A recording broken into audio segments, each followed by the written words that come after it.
What I'd like to talk about is work my group's been doing to try and understand antibody protection from SARS-CoV-2. So I run a group of applied mathematicians here in Sydney, and we've been analysing data from SARS-CoV-2 vaccination studies. I guess I'll start by taking a little bit of a view back about what I think sometimes we mix up the difference between immunology and immunity to SARS-CoV-2. That is, following any infection or vaccination or just exposure to an antigen, we mount a whole lot of different types of immune responses. Antibody responses that might be neutralizing or non-neutralizing, and many cellular responses, obviously CD4 and CD8, and there are many subsets and NK cells and a multitude of responses, but working out which of these is actually critical to control of any particular infection is quite difficult. So I guess asking the question, what amongst these different responses mediates immunity and what might just be bystander responses, and also what level of that immunity is required for protection from infection. And those are the two questions that we set out to answer. And I think clearly the prime suspect in this, in SARS-CoV-2, is neutralizing antibodies because of its role in a number of similar infections and also in virtually all of the vaccines that we have. It's also a very tempting target to study because it is probably the most widely measured immune response across different studies of immunity and vaccination. So at the time we set out to look at this response, the neutralizing antibody response. This had been measured and reported in all of the 7, at the time, phase 2 immunogenicity studies of the vaccines that had also completed phase 3. And the neutralization data for the different studies, a brief summary is there, but the major issue is that they all use different assays. And some of them were measuring IC50s, some of them measuring IC90s. In addition to that, the design of assays themselves can make quite a bit of a difference to the measured neutralization titer. So it's quite difficult to compare between different laboratories, and we are quite a long way from a standardized assay. But to overcome that issue, we were fortunate that all of the studies had used a convalescent cohort in the same assay at the same time. So we tried to normalize the neutralization titers of the vaccines against the convalescent cohorts used in the same assay, with a further caveat that different convalescent cohorts were used in different studies. There wasn't a pool of convalescent serum that was shared. Instead, there were their own choice of convalescent cohort. So in addition to challenges in measuring sort of standardized neutralization titer, when it comes to look at the efficacy data of the different vaccines, it's also not easy. The different studies use slightly different definitions of mild, moderate, or severe infection, and slightly different study design. But those limitations on both neutralization data and efficacy data notwithstanding, you can see there's a very strong correlation between the measured neutralization titer standardized against convalescent serum in the phase 2 trials of these 7 vaccines and the protective efficacy seen in the phase 3 trials.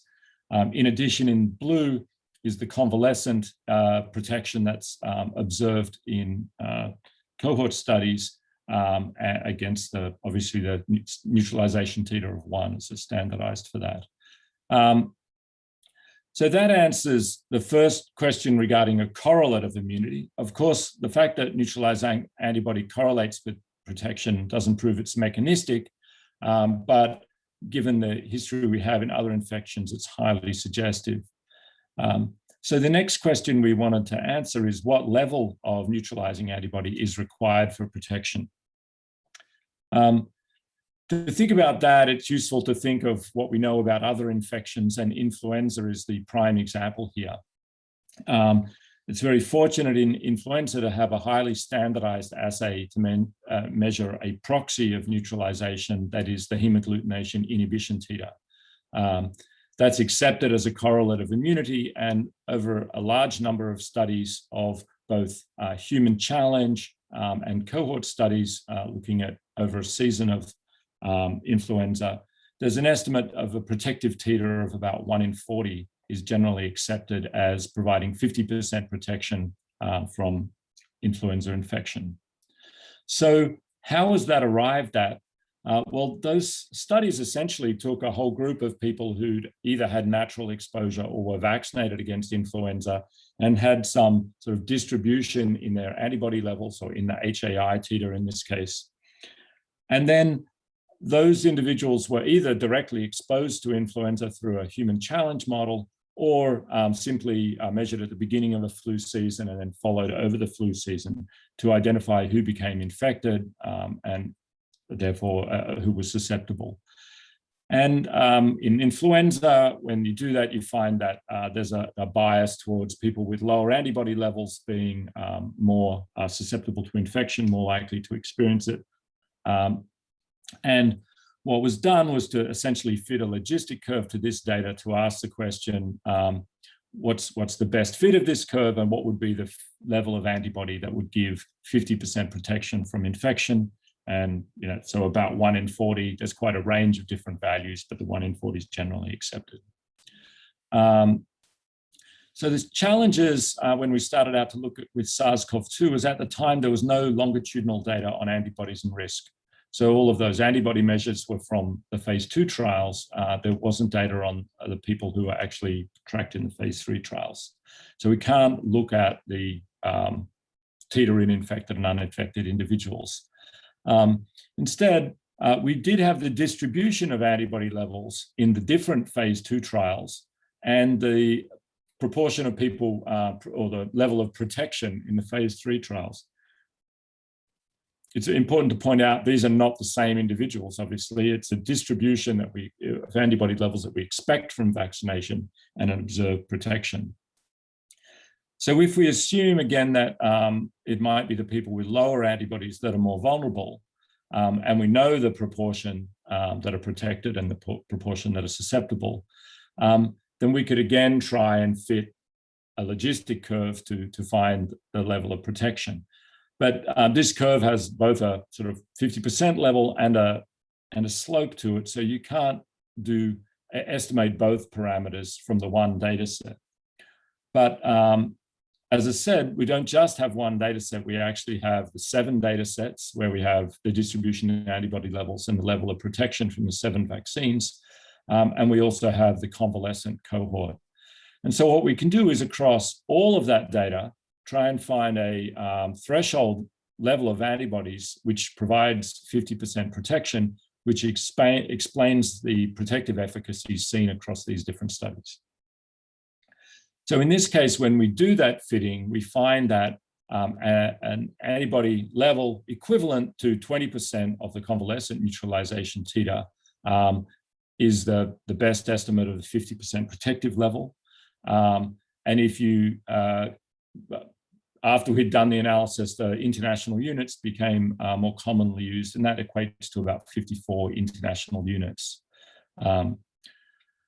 So in addition to just estimating that level, it actually now gives us a prediction of this relationship between neutralization titer and protection. That is, if we know the distribution in neutralization titers, once we know the mean and we know this protective function, then we can actually have a prediction of what the protection of the relationship between protection and neutralization titer. And here you can see that the solid red line is the best fit, and the shaded pink areas are the 95% predictive intervals. And you can see that that relationship provides a very good prediction of the observed relationship between immunogenicity and protection. So after we'd finished fitting the 7 vaccines, data for an 8th one became available, and that's Covaxin. So it wasn't involved in the fitting process, but we were very pleased to see Jamie actually on the line now emailed me that there might be before with his prediction it was going to be 81%, I think. And so he came in right on the button. That the model seemed to predict that very well, and we were very pleased.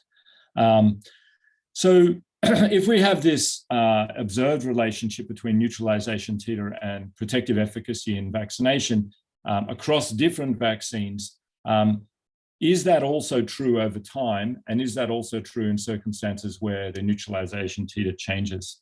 So if we're well aware of the waning of neutralizing antibody responses over time after both vaccination and infection, and it seems like over the first 6 to 8 months, the neutralization titer has a half-life of about 3 to 4 months. So as a ballpark, 6 or 8 months after your peak of vaccination or infection, you should have about a quarter of the neutralization titer that you started with. And so if that, if over the change in antibodies over time has the same relationship as the change between vaccines, then what we expect is, for example, if you have a vaccine that has 90% protection soon after vaccination, that should drop below 80% by about 250 days. If you start with a lower efficacy, like 70%, you see a greater drop, and that's related to the shape of this curve that as you go down, it starts to get steeper. So we might apply the same logic to the effect of variant neutralization.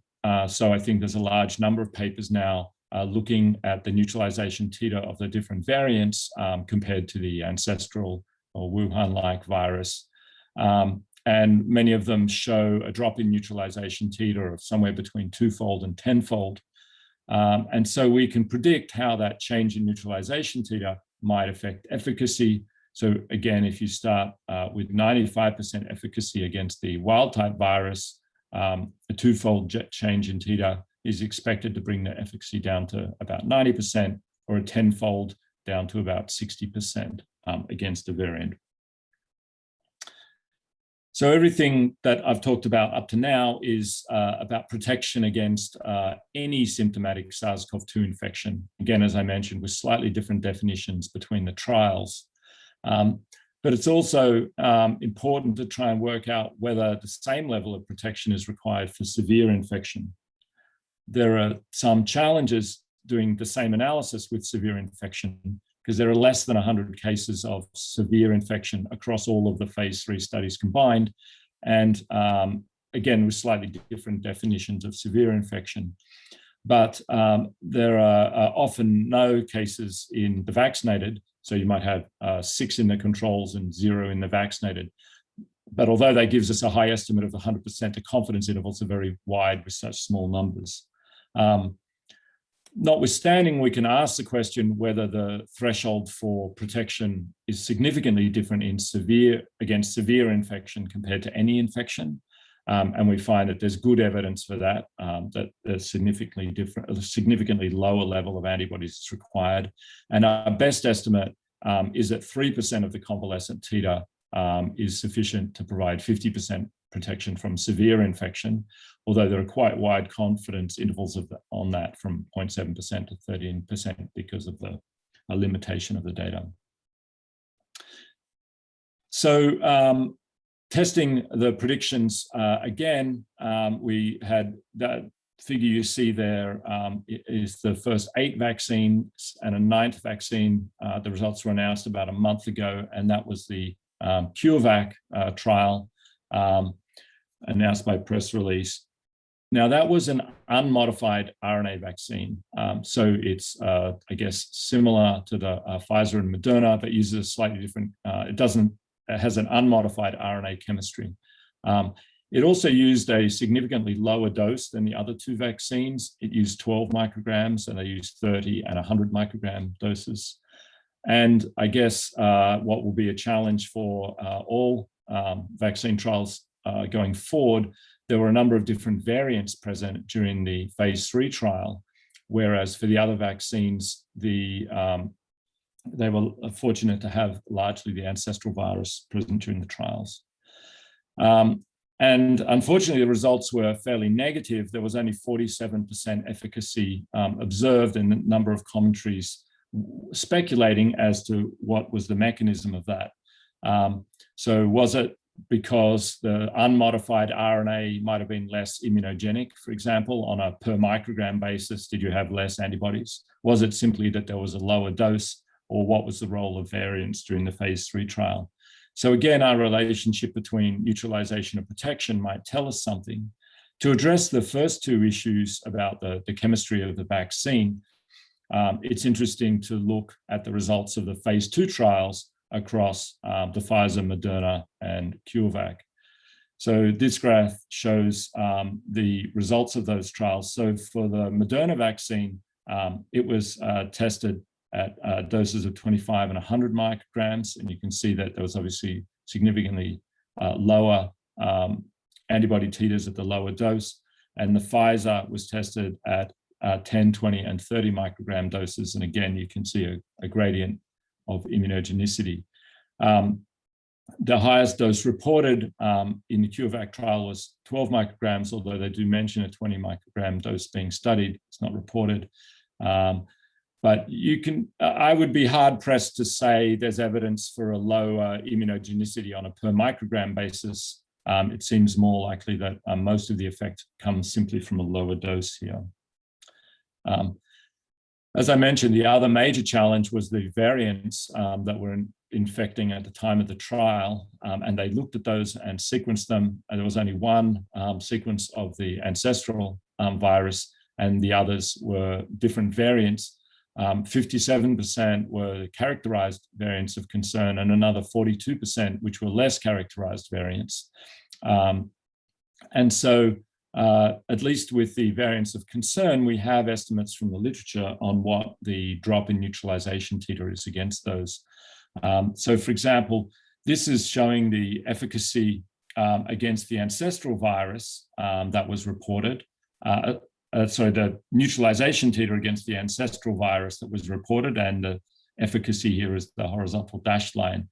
And you can see it's way off our predicted curve for the ancestral virus. But if you look at the published literature on the drops in neutralization titer for the different variants observed, you see it falls fairly much in the range, the efficacy falls fairly much in the range of what we might expect for a vaccine with that neutralization titer against wild type when it encounters these variants. So I think the conclusions we've come to so far is that neutralizing antibody correlates with protection from COVID-19. As I said earlier, it doesn't prove it's mechanistic because many responses like T cell and antibody responses might be correlated, but it's highly suggestive. The 50% protective titer we estimate against any symptomatic infection is 20% of the convalescent level. Against severe infection is significantly lower, and the best estimate is 3% of the convalescent level. If this relationship between neutralization and protection is also true over time and against the variants, we can use this relationship to predict that. And I think further validation will be critical. What we really need is a standardized assay to allow us to compare between studies more easily. But I also mentioned the value of individual titers and protection, because that was what was used for the flu virus. And so in flu, for example, it's been observed that infected individuals followed in this way have lower antibodies levels than uninfected individuals. This is just a recent example pulled off PubMed. Here's a study of antibody levels in flu before vaccination, after vaccination, and after the influenza season. And you can see that those that later became cases had significantly lower antibodies than the others. So very recently, there's been a trial, antibody levels reported by a group in Oxford looking at the AstraZeneca vaccine and reporting on roughly 150 individuals who became infected and a matched cohort of people who were uninfected. Somewhat surprisingly, in the supplementary figure, you can find the raw data for the neutralization titers. And you can see that, in fact, the titers are higher in the individuals that became infected, which is a little bit unexpected. In that preprint, they try and look at risk of individuals, because you can imagine that if younger individuals have a better antibody response and are more mobile or more likely to get infected, then they might be at higher risk anyway. And so they estimate risk, and they come to the conclusion that antibodies are protective and find a correlate, although I guess it's a little surprising and perhaps disappointing that we didn't see the same effect we see in flu. I'll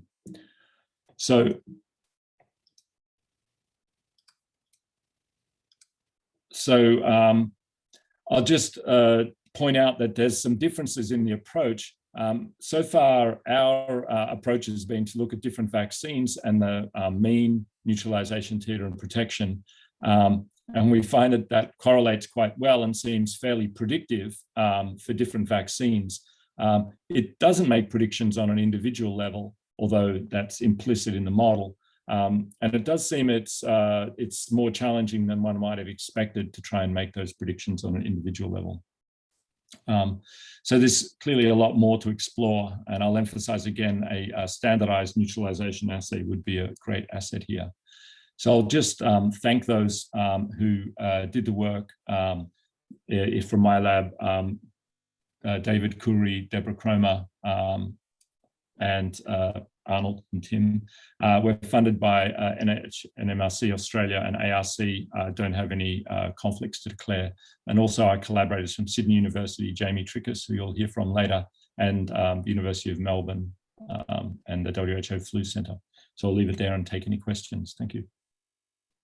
Thank you, Miles. Very interesting presentation, and now open for questions. I have a couple just to get things started. Can you comment on why there is any limitation on the availability of data given the massive numbers of people who have been infected and vaccinated and so on and so forth? Is there a simple explanation for that, or is it just a lack of coordination worldwide? I guess it's partly a timing and coordination issue. If you want to, it's only the last 6 months that I guess there's been a lot of widespread vaccination. I understand there's another study soon to come out from a group in Washington State, Peter Gilbert, there on the Moderna vaccine. But I think people are aware of the need. I guess it's a logistics issue. Can you also comment on the cases of reinfection and also people who get infected who have been fully vaccinated? Is there any insight as to what's going on there? Is this a question of being infected with a new variant in somebody who's been fully vaccinated, for example, or was originally infected with the ancestral and then gets infected with a variant? Well, I mean, none of the vaccines were 100% effective. So even if they're working exactly as they did in the trial, we still expect a certain amount of breakthrough infection, hopefully much of which will be mild. I think over time, we also would expect that as antibodies wane, we'll start to see a higher level of infection. And as I say, and I think there's now a good evidence that there's lower protection against the variants. So I think waning immunity and the spread of variants are probably going to combine here over the next 6 months or so. And probably also dependent on the immunogenicity of the vaccine, which was used initially, because they start at quite different levels, quite different neutralization titers. We have a question from the participants. David Cohen asked, in your estimates of waning immunity and antibody titers, how do you account for the anamnestic antibody response due to re-challenge with the same virus, quote unquote, same virus? Yes, so I think you're referring there to the protective effect of recall. I certainly think that there's a role there, particularly in severe infection, because when we think about we would refer to the residual level of antibody, which is protective from transmission, perhaps, because it's there at the time that you're exposed to the virus. But we also expect a recall response, both a T cell and an antibody response, to occur over the first few weeks, which might contribute substantially to protection against severe infection. But I think it's less clear. The mechanisms of that are much less clear, I think. But the other part of that question is to do with circulating virus in a vaccinated population is quite likely to boost immunity. So in the long term, whether there's an endemic equilibrium of mild infection boosting immunity is a significant question. There have been recent reports, I think as recently as yesterday, about the persistence of the T cell response and predictions that could last for quite a long time. Can you comment on that in the context of the waning neutralizing antibody response? Yeah, I certainly think that in the context of a waning antibody response, when you have a weak antibody response, is when T cells might be most likely to have a role. But my suspicion is that with a good antibody response, it's probably not so much a role. And the example for that would be HIV, where in people during the era of AIDS, when we had severely immunosuppressed individuals, neither influenza nor coronavirus were ever a major cause of morbidity and mortality. So the antibody levels were clearly sufficient, or would appear to have been sufficient in that circumstance to have mediated protection. But as you say, if you have lower antibodies, then it's obviously you'll be drawing upon other mechanisms.